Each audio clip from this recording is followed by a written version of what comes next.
Hello mga kapopo! Ayan, heto na naman tayo for today's video.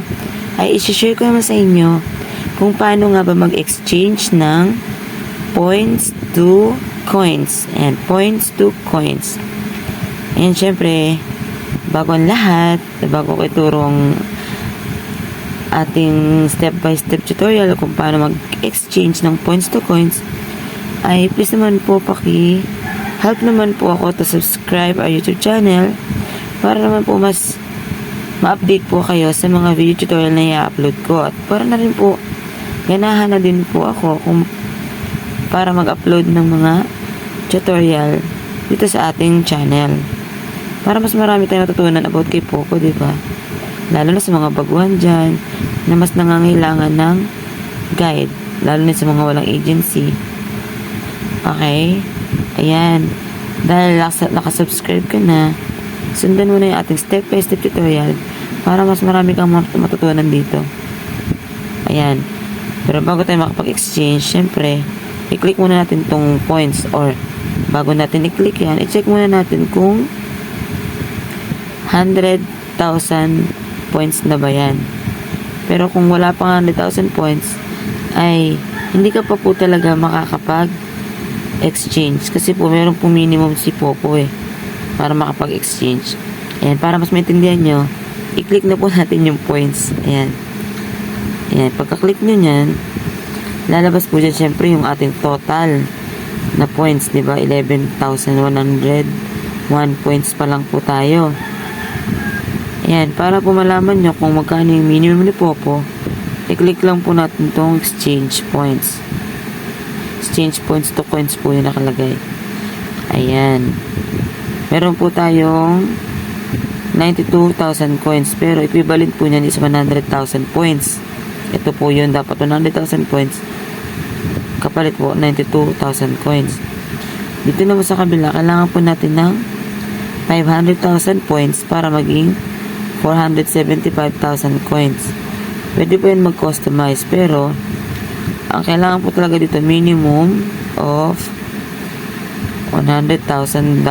Ay, 100,000 points. Ayan, sample 1. No, diba?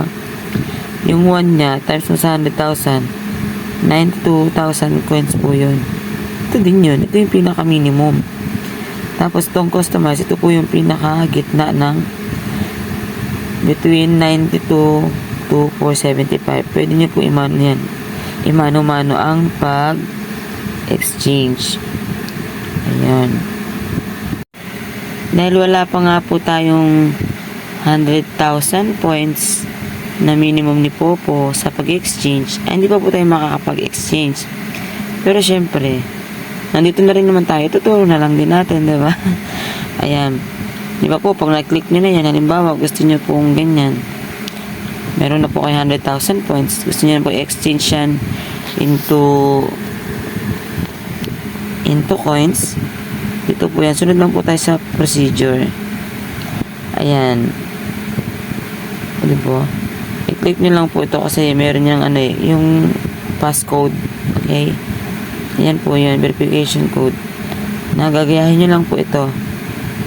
Ayan. Pag nagayahin nyo na po yan, ayan, pwede nyo na po yan exchange coins. Ganyan. Mabilis lang po yung mga kapopo. Hindi makakabutin ng isang oras dito sa pag-exchange. Tapos pag nakapag-exchange na po kayo, ayan, pag na-click nyo na exchange coins, mabilis na lang po yan.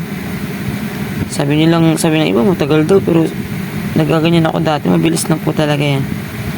Hindi po kayo makakapag-intay ng bonggang-bonggang matagal. Diba? Ganyan lang po kadali kung paano po mag-exchange ng coins to points. Ay, mali. Ganyan lang po kadali kung paano mag-exchange ng points into coins. Sobrang easy lang po yan mga kapopo. Carrybables niyo po yan. Andito po yung mga rule description. Sinabi ko kanina na pinaka-minimum is $1. Ayan, equivalent to 9,200. Okay mga kapopo, thank you for watching. Sana po ay may naintindihan po kayo, at sana po ay makatulong po ang ating video tutorial about sa pag-exchange ng points to coins. Ayan, hanggang dito lang po ang ating video. Sana po iabangan nyo po ang ating mga video na i-upload. At sana po supportahan nyo po ang ating channel to subscribe and click the notification bell. Thank you for watching.